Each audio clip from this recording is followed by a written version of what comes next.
정확하게 6개월이 되었습니다. 참 그동안 많이 인내하고 애를 썼는데 상황이 좋아질 기미가 없이 오히려 더 좀 나빠지고 있는 그런 상황 속에 있습니다. 모두 위기라고 말을 합니다.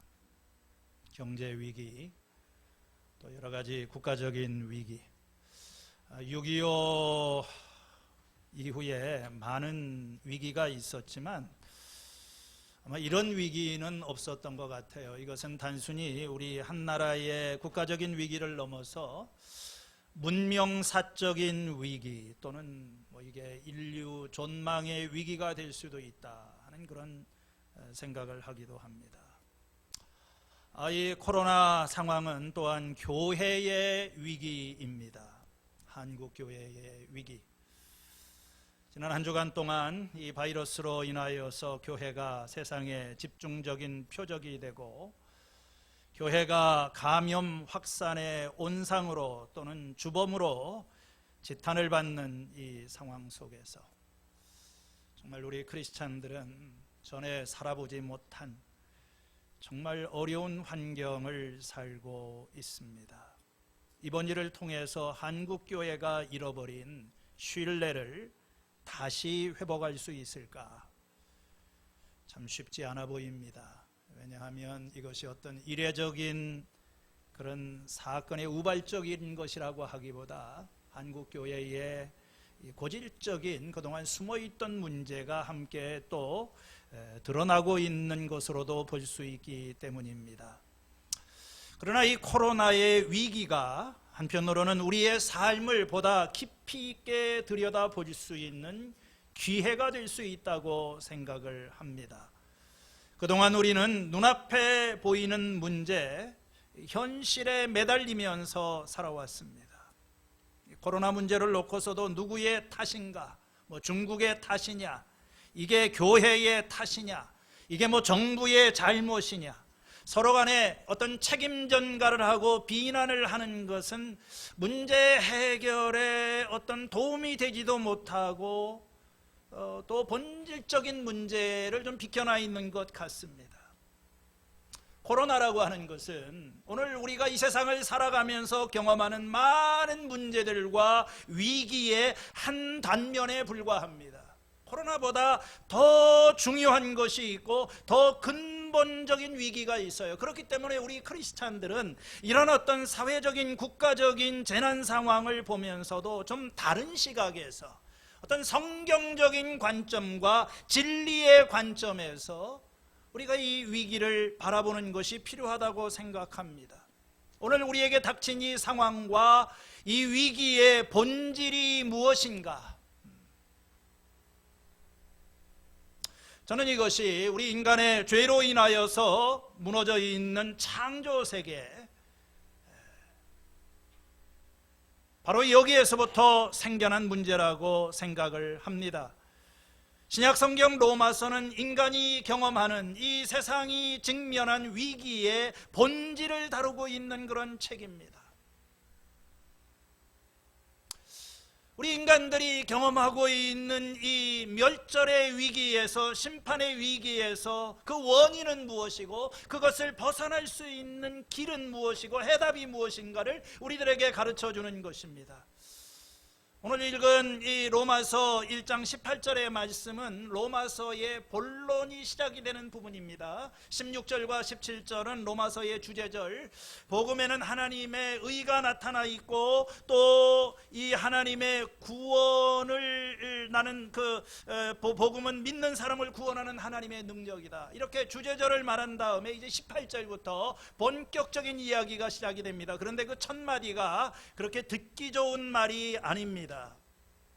하나님의 진노가 하늘로부터 나타난다.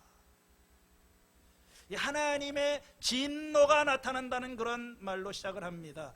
이 하나님이 진노하신다고 하는 것은 현대인들에게 참 이게 받아들이기 쉽지 않은 말입니다.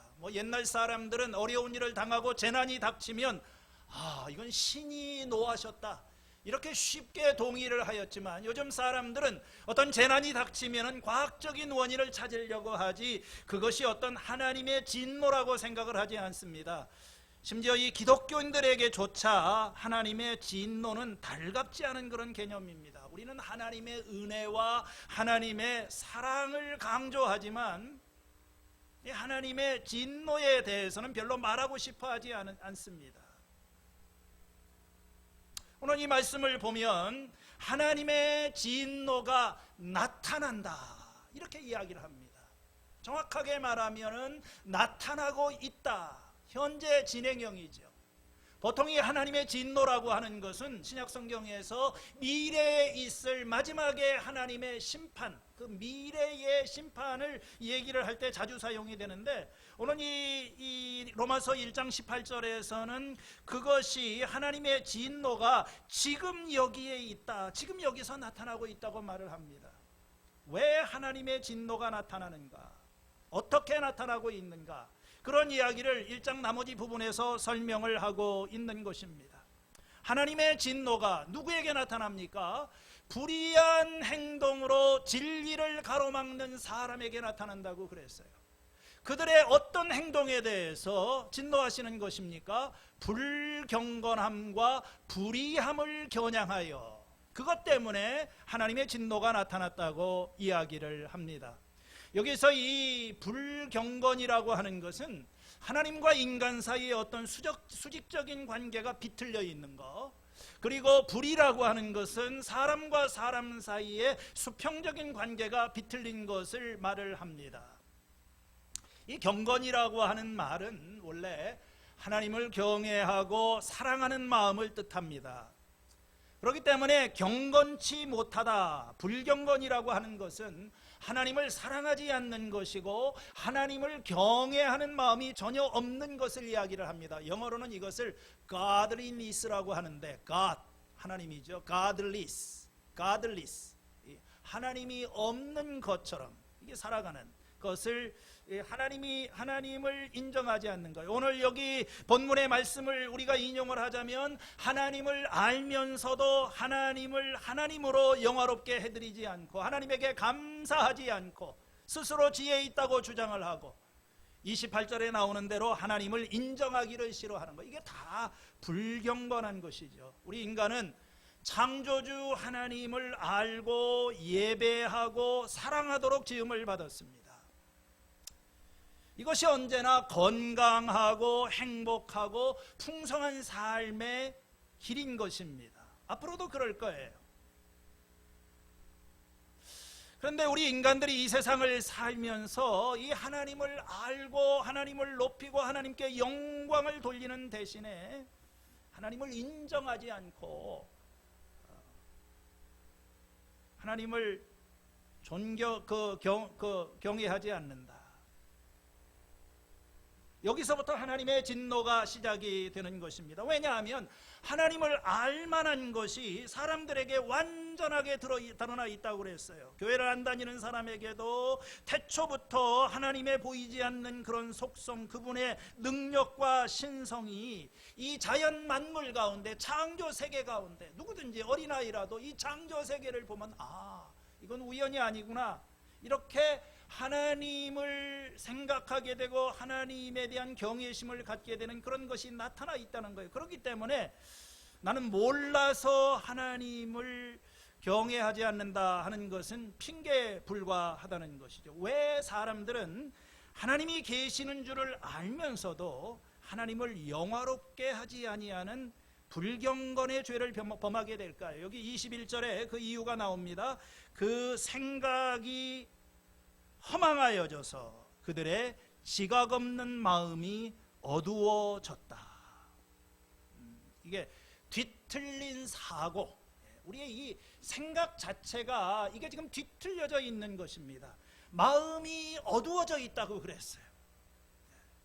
이 마음이 어떤 혼란 가운데 있고 뭔가 뒤틀린 사고와 뒤틀린 그 생각의 영향을 받아가지고 이게 혼미한 그런 상태입니다. 그러니까 명확하게 하나님이 계신 걸 보면서도 하나님을 인정하는 것이 아니라 스스로 지혜롭다고 생각하고 22절에 있는 대로 실상은 어리석으면서도 자기가 지혜롭다고 생각을 하는 것입니다. 우리가 창조주 하나님에게 의존하고 있다고 하는 것을 인정하지 않고 내가 스스로 존재한다, 내가 피조물이라고 하는 사실을 인정하기보다는 자기 스스로가 옳고 그른 것을 선택할 수 있다, 이런 착각에 빠져 있는 것, 이게 우리 창세기에서 살펴보았던 선악과에서부터 시작이 되는 그런 거죠.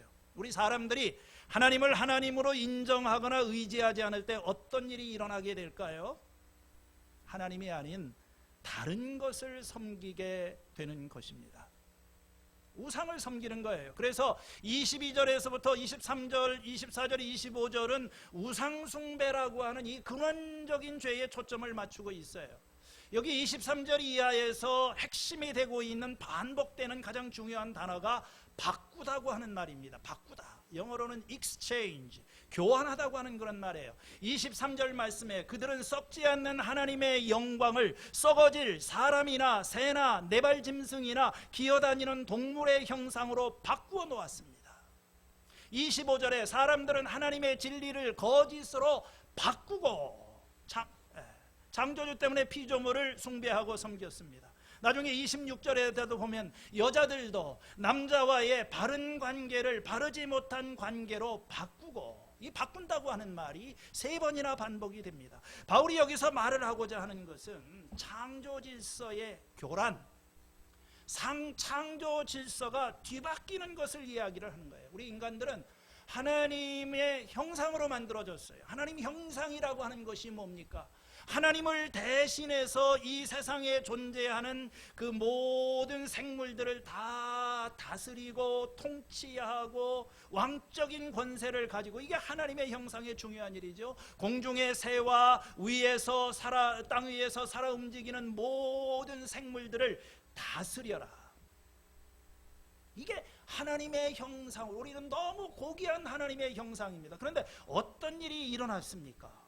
오늘 여기에 있는 대로 사람들이 썩지 아니하는 하나님의 영광을, 썩어 없어지는 사람이나 새나 네발 가진 짐승, 기어다니는 동물들, 다 이것은 어떤 인간의 지배와 통치를 받아야 되는 그런 존재를 오히려 우리가 신적인 것으로 이렇게 숭배를 하고 하나님을 숭배하지 않는, 이게 뭔가 질서에 혼란이 일어났다는 거예요.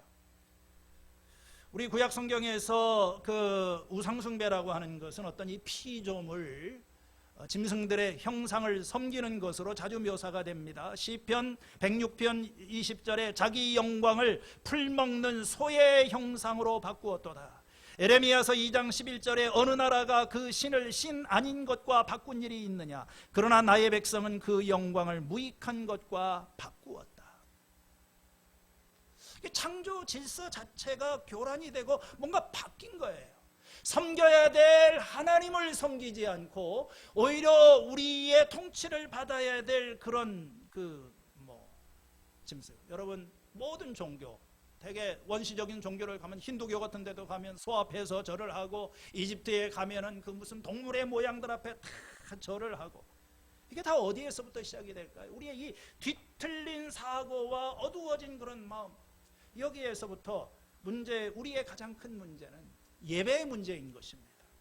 우리가 섬겨야 될 분을 섬기지 않고 섬기지 말아야 될 것을 섬기는 이런 어떤 왜곡이 타락의 시작인 것입니다. 우리 인간들은요, 하나님을 섬기게 되어 있어요. 왜냐하면 하나님이 만드셨으니까. 그래서 하나님을 거부하게 되면 하나님이 아닌 다른 것을 숭배하게 되어 있습니다. 하나님 역할을 할 수 있는 다른 것을 섬기기 시작하는 거예요. 옛날에는 짐승이나 또 하늘의 새나 이런 것들을 섬겼지만 현대인들의 우상은 그런 거 하지 않아도 오늘은 돈과 권력과 어떤 명예와 우리는 우상 숭배자죠. 미국 사람들 달러, 여러분들 보셨습니까? 거기에 보면 거기에 달러에 보면 그 글자를 딱 써놨어요. 기독교적인 정신에 입각했기 때문에 1달러짜리 뒷면에 보면 In God we trust. 그게 무슨 말이냐면은 We trust in God. 우리는 하나님을 믿는다. 그런데 사실은 그 사람들 뭘 믿습니까? 썰어기는 in God we trust 해놓고 in money, in dollar we trust. 우리는 돈을 믿는다. 우상숭배자예요. 우상숭배라고 하는 건 하나님을 인정하기를 싫어합니다. 우리 마음속에 하나님을 내 인생의 주인으로 모시기를 싫어하니까, 그래서 하나님께서 28절에 사람들이 하나님이 인정하기를 싫어하므로 하나님께서는 사람들을 타락한 마음대로 내버려 두셔서 해서는 안 될 일을 하게 하셨다. 이 해서는 안 될 일이 무언가가 29절 이하에 온갖 불의와 악행과 탐욕과 악의와 시기와 살인과 분쟁과 저기와 중상 모략, 부모를 거역하고, 이런 대개 우리의 어떤 사회적인 관계적인 인간관계의 이런 모든 문제가 다 어디서부터 시작이 되느냐. 하나님과의 관계가 비틀어지니까 우리 사람과의 관계도 이게 원수관계, 서로 적대적인 관계로 바뀌게 되었다고 하는 것입니다. 오늘 이 말씀의 전체적인 요지는 우리 사람들이 하나님을 거역하고 불의한 삶을 고집하게 되어서 우리는 하나님의 진노가 그래서 나타난다는 거예요. 하나님의 진노가 오늘 이 세상의 모든 혼란과 무질서와, 그리고 심지어는 우리가 경험하는 질병과 고통과 삶의 모든 문제들이 궁극적으로는 어디에서부터 시작이 되느냐? 우리가 하나님을 인정하지 않고, 하나님을 하나님으로 인정하지 않고 자기가 하나님 노릇하면서 우상숭배하는 데서 거기에서부터 하나님의 진노와 심판이 시작이 된다. 하나님은요, 심판하시는 하나님이십니다. 어떤 분들은 어떻게 하나님은 사랑의 하나님이신데 이 사랑의 하나님이 심판하시느냐? 예, 사랑하시니까 심판하시는 겁니다. 우리는 교회 다니면서 대수롭지 않게 그냥 주님 사랑해요, 사랑만 얘기를 하고 심판의 하나님은 잊어버리고 있어요. 그렇지만 성경을 보세요. 하나님은 진노하시고 매일 진노하시는 하나님이시고, 사람이 회개치 아니하시면 화살을 쏘아서 그의 심장을 겨누신다고 하는 무서운 말씀도 나와요. 왜 하나님께서 진노하실까요? 하나님의 진노라고 하는 말이 변덕스럽고 하나님이 폭력적이고 이성을 잃어버리고 평정을 거칠게 몰아붙인다, 그런 의미가 아닙니다. 하나님은 인자하시고 자비로우시고 길이 참으시는 그런 분이세요.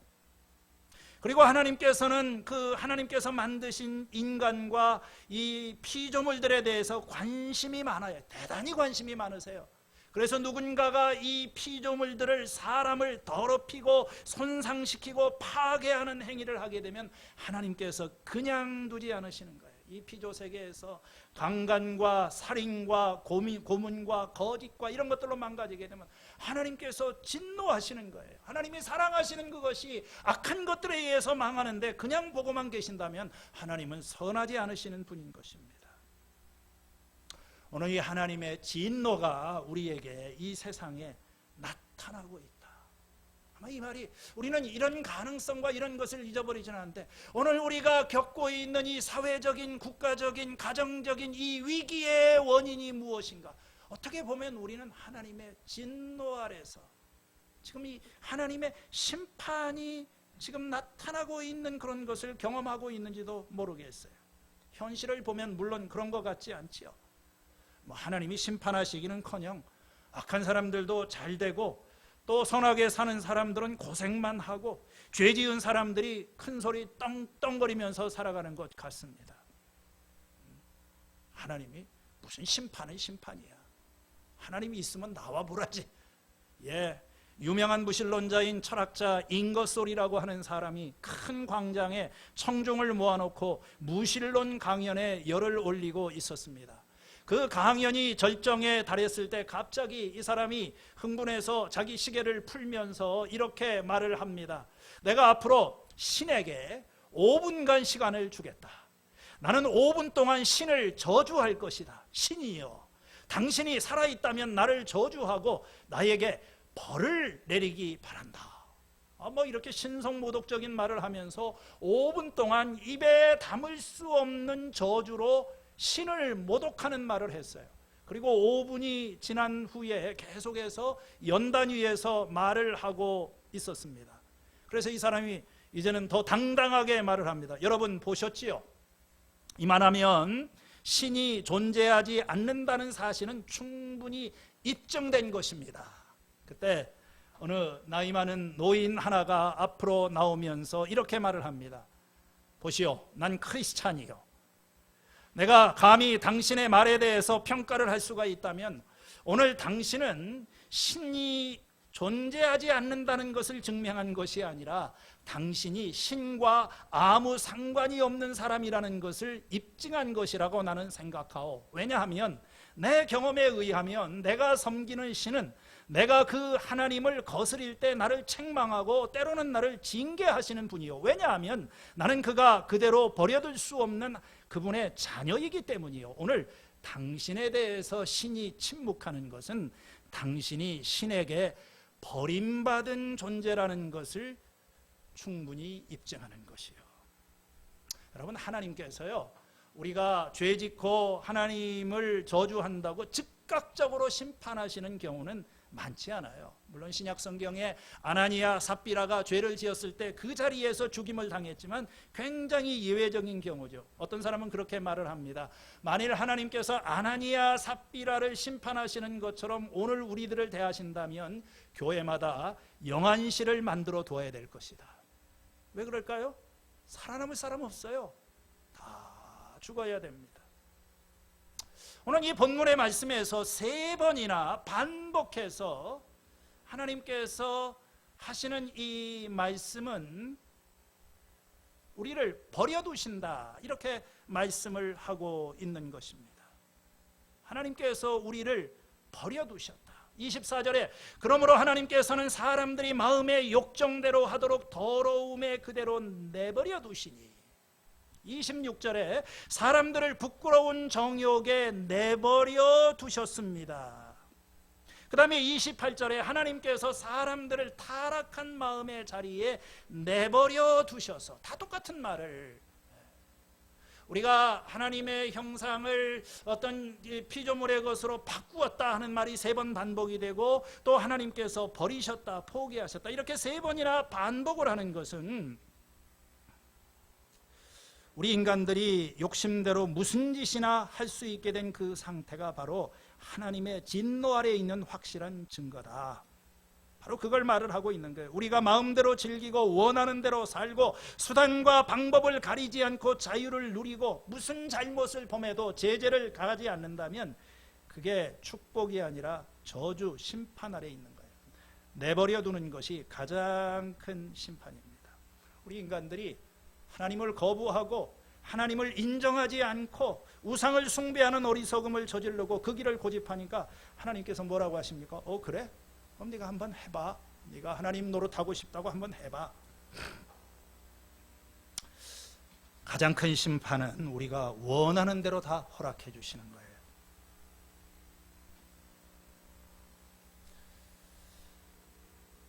오스카 와일드는 이렇게 말했습니다. 신들이 우리에게 벌을 주고 싶을 때 우리의 기도를 다 들어주신다.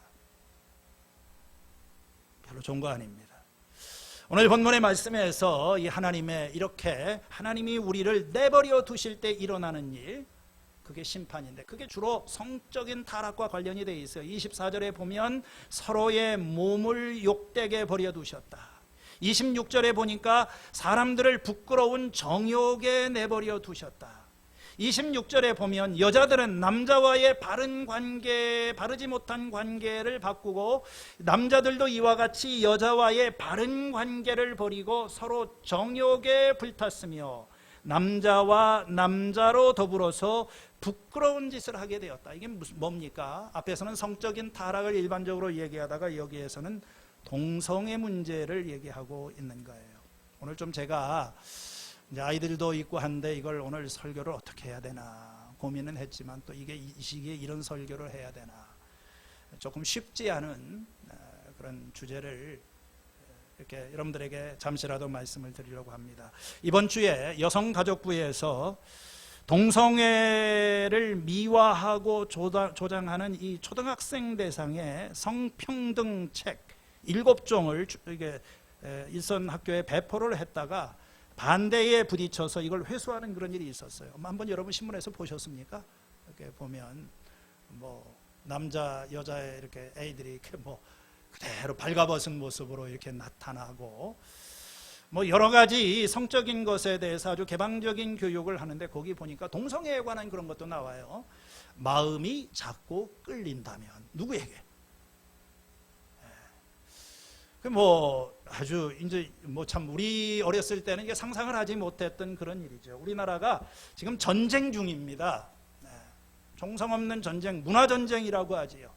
어떤 낙태와 낙태죄, 간통죄, 특별히 이 동성애 문제가 아주 이슈가 되고 있어요. 얼마 전부터 이 서울 한복판에서 열리고 있는 퀴어 축제가 이제는 서울시 당국의 암묵적인 후원 아래 계속해서 이어지고 있고, 몇 달 전에는 21대 국회가 개원이 되면서 어떤 국회의원의 주도하에 포괄적인 차별금지법이 다시 상정이 되어 있습니다. 노무현 대통령 때부터 계속해서 차별금지법이 올라와서 통과가 되지 않는데 이번에 또다시 발의가 되고 국가인권위원회의 후원을 받고 이렇게 하면서 또 이걸 기독교계에서는 이걸 막으려고 아주 촉각을 곤두세우고 반대운동에 나서고 있는 그런 상황이지요.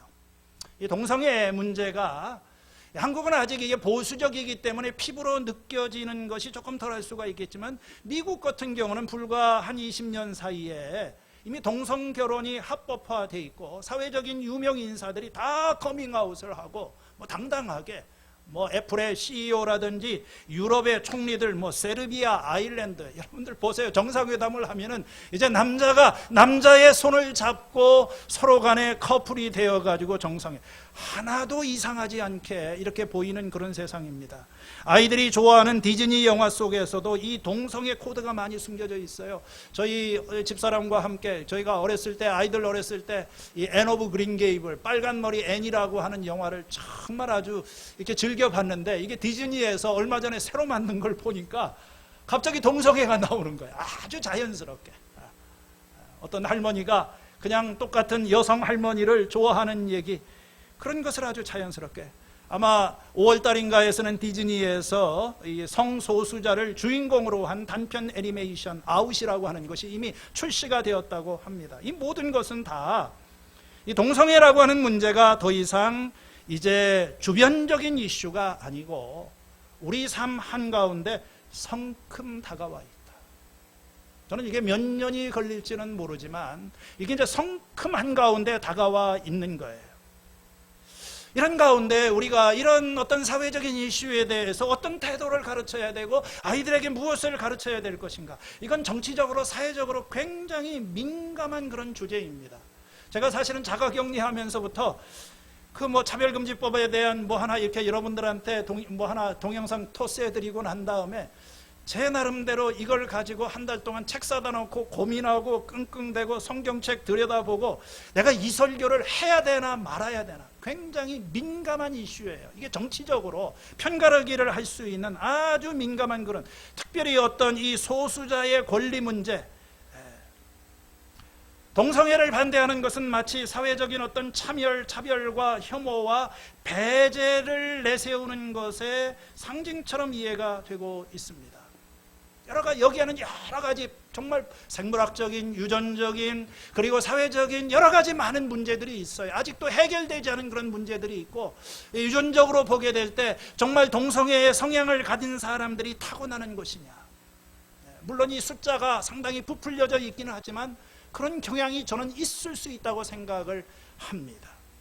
그러나 이제 과학이라고 하는 것은 계속해서 변하기 때문에 여기에 대해서 우리가 여러 가지 갑론을박이 놓아지고 이런 데서부터 아니 그렇게 타고난 걸 어떻게 하게 되느냐 하는 이런 어떤 주장이 이어집니다. 그런데 이제 제가 정말로 염려를 하는 것은 뭐냐면 교회를 다니고 신학자들 가운데에서도 성경에 근거해서 신학적으로 이 동성애의 정당성을 부여하려고 하는 시도가 굉장히 많이 이어지고 있어요. 실제로 이 동성애를 지지하거나 이렇게 하시는 분들은 상당수의 사람들이 목회자들이나 신학자들 가운데 성경에서부터 그러한 어떤 정당성을 확보하려고 합니다. 여러분 이게 제가 세미나를 할 수도 없고 여러분들도 앞으로 공부해 보시기를 바랍니다. 그러나 성서학은 저의 전공 분야이기 때문에 여러 자료를 우리가 이렇게 보면 성경에 한 6구절 정도가 나와요. 소돔과 고모라 이야기에서부터 레위기에 이런 어떤 동성애에 대한 금지 명령부터 신약에도 몇 군데가 나오는데, 특별히 오늘 우리가 읽은 로마서 1장 26절과 27절이 가장 중요한 구절이죠. 여기에서 가장 길게 명시적으로 동성애에 대해서 이렇게 금지 어떤 비판을 하고 있습니다. 전통적으로 우리가 이 말씀을 읽을 때에는 이렇게 이해를 합니다. 여기 26절과 27절은 남자와 여자의 어떤 성적인 관계를 다루고 있고, 바울은 인류의 전체적인 타락상을 묘사하고 있고, 이 동성애적인 형태라고 하는 것은 타락한 그런 본성의 일부이다. 우리 인간들이 창조주를 인정하고 섬기는 때문에 피조물을 섬기는 그런 우상숭배의 문제와도 서로 관련이 된다. 동성 간의 성관계가 하나님의 창조 질서에 어긋나게 되고, 그렇기 때문에 성경적인 관점에서 그건 죄다. 이게 이제 우리가 성경을 이해하는 일반 전통적인 그런 관점입니다. 그러나 요즘에 일부에서 또 적지 않은 사람들이 이런 어떤 전통적인 성경 해석은 잘못된 거다. 이 본문의 말씀에서 말하는 여자가 남자와 바른 관계를 바르지 못한 관계로, 옛날 성경에서는 순리대로 하지 않고 영리로 바꾸어서 한다고 하는 이 말은, 이게 어떤 건전한 의미에서의 동성애가 아니라 난잡한 동성애자들에게 해당이 되는 것이고, 이 결혼관계 속에서 서로를 존중하고 이렇게 인격적으로 대하는 사람, 모든 동성애자가 그렇게 난잡한 사람이 아니다. 그냥 순수하게 남자가 남자를, 여자가 여자를 이렇게 서로 사랑하는 그런 것이다. 로마서 1장이라고 하는 것은 끝도 없는 인간의 욕망과 탐욕을 비판하는 것이지, 이 순수한 의미의 게이나 레즈비언들은 이건 정죄의 대상이 아니다. 여기에 대해서 또 이런저런 근거를 대는 사람들이 있습니다. 그러나 더 많은 신약학자들은 말하기를 여기서 바르지 못한 관계라고 하는 것은 그 당시에 어떤 어휘, 단어 용법으로 보게 될 때 이건 그 당시에 헬라 문헌 속에서 어떤 그 동성애 전반을 가르치는 거지, 무슨 순수한 동성애자들은 해당이 안 되는 그런 의미가 아니라는 거예요. 여러분, 플라톤의 향연이라고 하는 책에도 보면 아주 그 당시에는 이 동성애가 굉장히 보편화되어 있었고, 그런데 이런 단어들을 다 사용을 하고 있는 것입니다. 여러 말씀을 드릴 수는 없고요. 저는 이 문제를 가지고 이걸 뭐라고 가르쳐야 되나. 오늘 이 말씀을 보면서 저는요, 성경의 다른 규절도 중요하지만 우리가 이 동성애를 받아들일 수 없는 가장 중요한 이유는 저는 하나님의 창조 질서 때문이라고 생각을 합니다. 사실 이 로마서 1장의 그 창세기 1장에서 3장까지 나오는 창조 이야기에 기반을 두고 있는 거예요. 여러분, 이미 창세기를 했기 때문에 여기에 창조주, 피조물, 남자, 여자, 무슨 형상, 새, 짐승, 이게 다 창세기에 나오는 그런 것들입니다. 바울은요, 창조 질서라고 하는 것이 존재한다고 전제를 하고 있는 거예요. 창조 질서.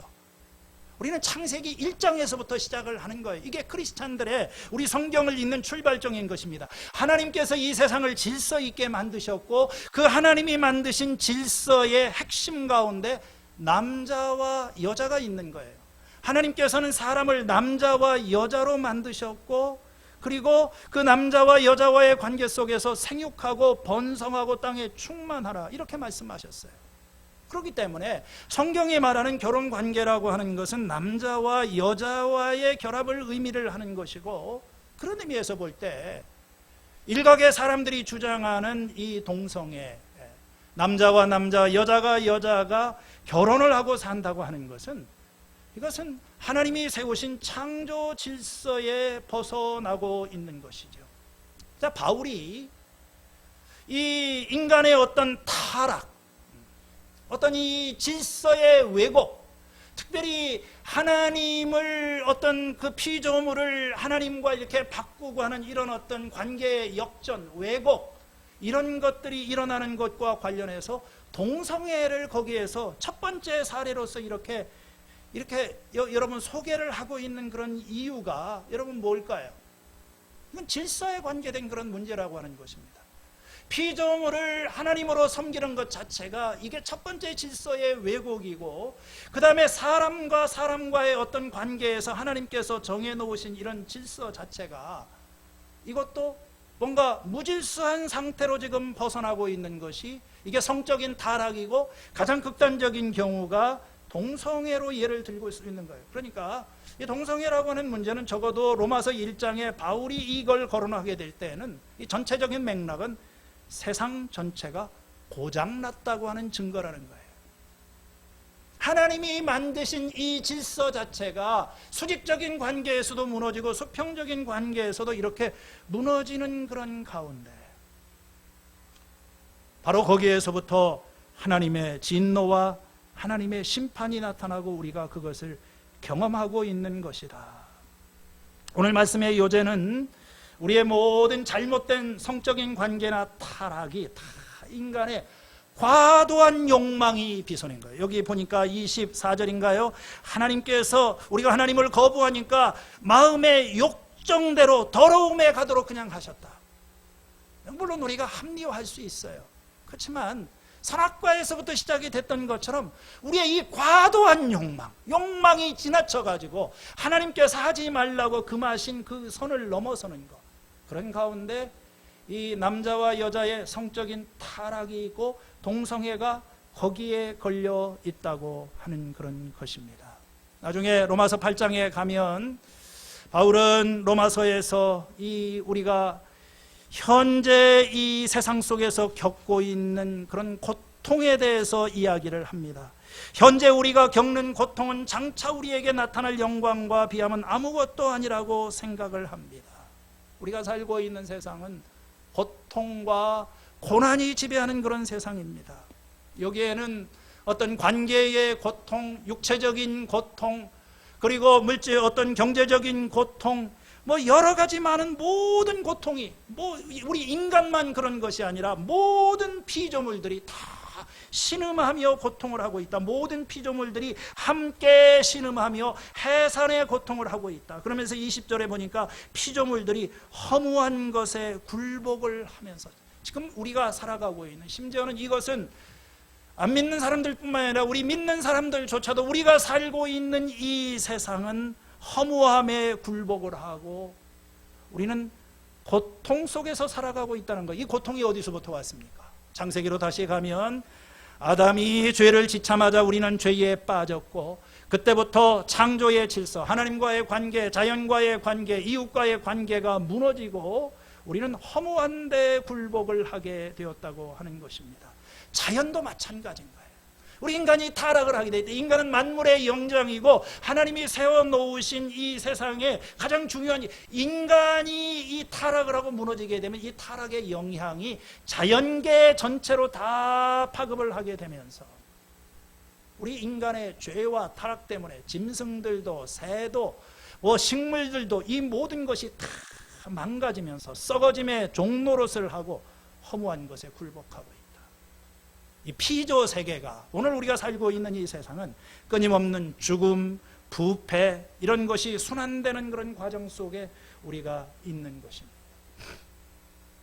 우리는 구원받았지만 하나님께서 우리를 새롭게 하시기까지는 아직은 그런 세상 속에서 살고 있어요. 우리가 살고 있는 세상이 망가진 세상입니다. 한마디로 말하면 시스템이 망가져 있는 거예요. 뭔가 우리의 이 창조주를 거역하는 데서부터 이 세상이 망가져 있어요. 그러니까 아무리 내가 개인적으로 선하게 살고 노력하려고 할지라도 이 망가진 시스템 안에서 우리는 질병에 걸리고, 여기에서는 기형아도 태어나게 되고 어떤 자연재해 속에서 우리는 죽어가기도 하는 그런 상황인 것입니다. 그런데 이게 결론은 아니죠.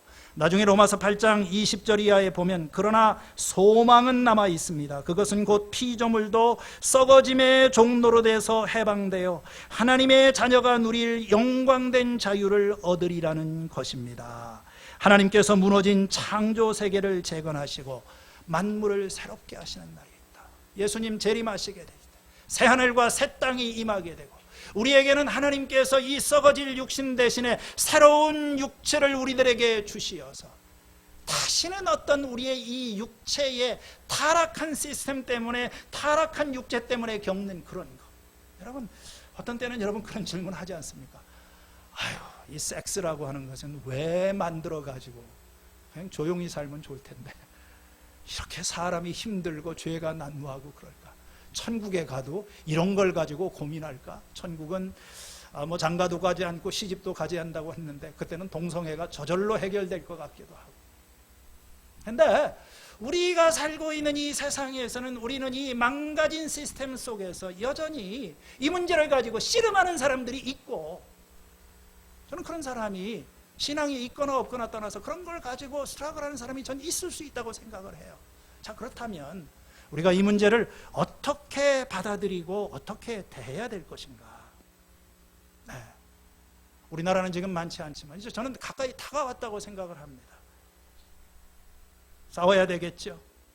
우리의 이 한계를 인정하고 우리가 이렇게 망가진 세상 속에서 겪을 수밖에 없는 이 고통을 우리가 한계를 인정하고, 그러나 또 거기에 넘어갈 수는 없으니까 싸워야 됩니다. 특별히 우리 교회가 이런 문제에 대해서 어떤 입장과 시각을 가져야 되는가?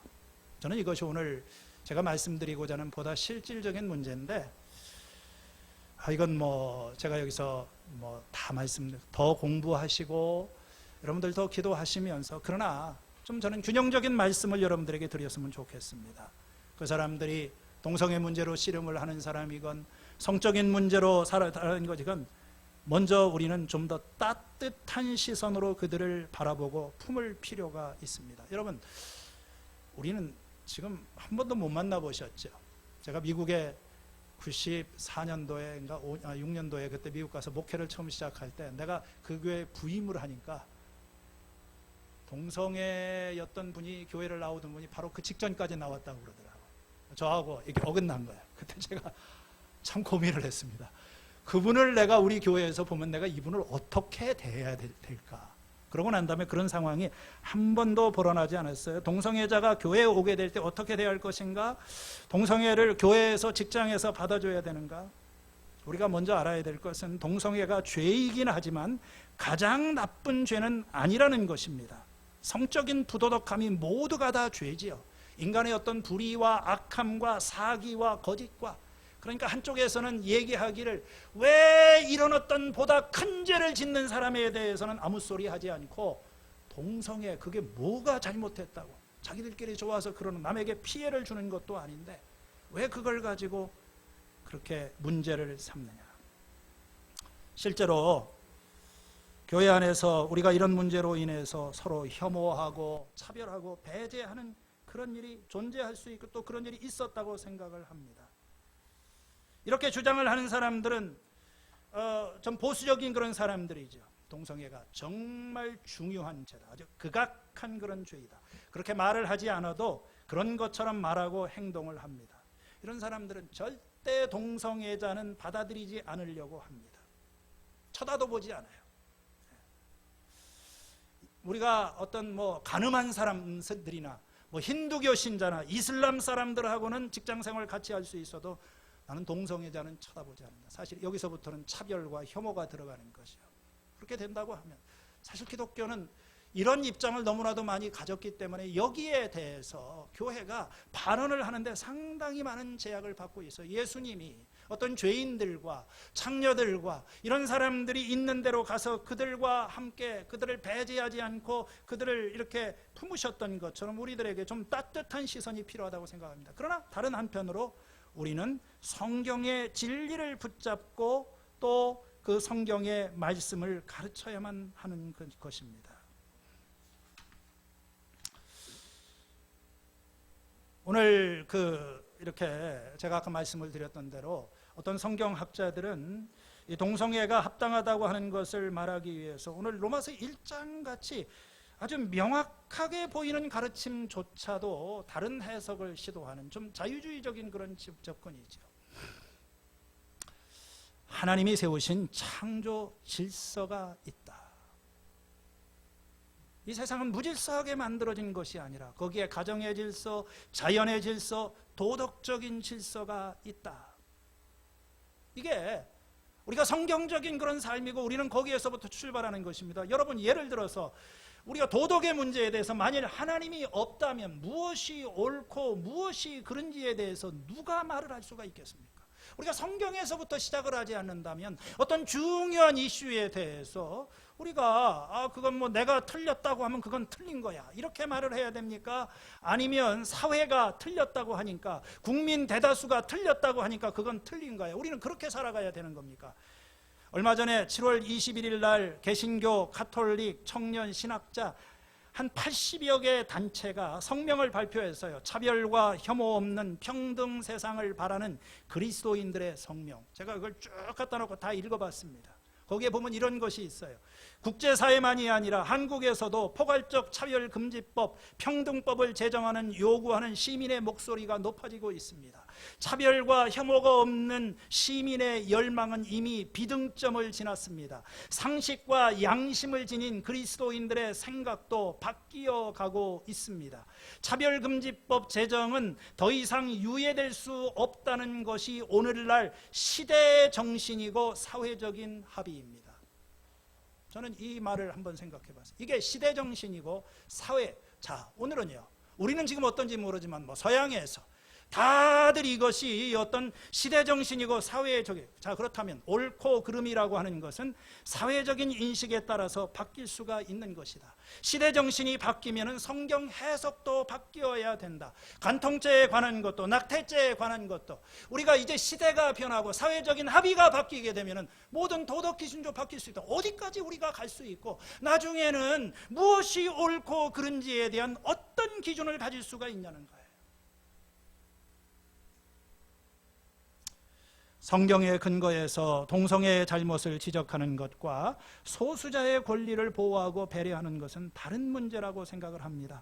잘못된 행동이 정상이 되게 하고 잘못된 행동을 용인하면서 그것이 관행이 되게 하게 될 때 그것이 그 사람 자신에게나 사회 전체에 파괴적인 결과를 가져다 줄 수 있어요. 저는 이런 면에서 차별금지법, 물론 차별금지는 옛날부터 다 법이 되었지만 이번에는 포괄적인 차별금지라고 해서 굉장히 거기에 민감한 조항을 벌어놓는 것이 이게 굉장히 우리로서는 어려운 문제라고 생각이 됩니다. 여러분들 같이 한번 이렇게 공부를 해보세요. 이게 법제화를 한다고 하는 것 자체는 가치의 문제, 판단의 문제가 들어가 있는 것이고, 그렇기 때문에 이런 어떤 동성애자에 대해서 우리가 어떤 법적인 그런 이제 제도화가 되는 그런 쪽으로 가게 될 때 사실은 그 다음부터는 우리가 이것을 주워 담을 수 있는 그런 길이 없고 여러 가지 복잡한 그런 문제가 저는 제기된다고 생각을 합니다. 그렇기 때문에 그리스도인들은 이런 문제에 신중하고 기도하면서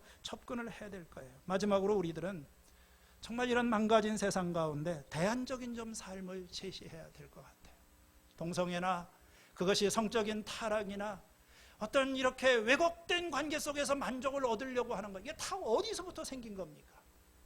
건강한 가정, 건강한 공동체를 경험하지 못했던 사람들이 어떤 학대를 받고 이렇게 삐뚤어 나갔던 이 교회 안에서 진정한 공동체를 보지 못했던 사람들이 다 빗나가면서 일탈하는 데서부터 생겨나는 것 아닙니까? 그렇기 때문에 오늘날의 교회는 이 관계의 아름다운, 부부관계의 그 풍성함과 성스러움, 하나님이 주시는 이 창조 질서 속에서 살아가는 삶이 얼마나 아름답고 좋은 건지를 삶으로 보여주고 증거할 수 있는 우리 공동체가 돼야 되겠다. 그렇게 하게 될 때 오늘 이 세상에 있는 사람들이 진정한 관계의 아름다움과 또 하나님이 만드신 창조의 아름다움을 회복하게 되는 그와 같은 회복이 일어나게 될 줄로 믿습니다. 하나님 아버지, 오늘 참 저희들이 어려운 문제를 가지고 우리가 하나님의 말씀을 가지고 씨름하며 나아갑니다. 아버지 하나님, 너무나도 이기적이고 자기중심적인 것으로 우리가 독선적인 삶을 살아왔던 한국교회의 잘못을 용서하시고 우리 주님의 마음으로 이 세상을 품고 약한 자들을 끌어안을 수 있는 하나님의 사람 되게 하시되, 그러나 우리가 이 진리의 말씀 안에서 바른 것을 고수하고 가르칠 수 있는 진리의 공동체로 살도록 저희를 이끌어 주시옵소서. 예수님의 이름으로 기도했습니다. 아멘.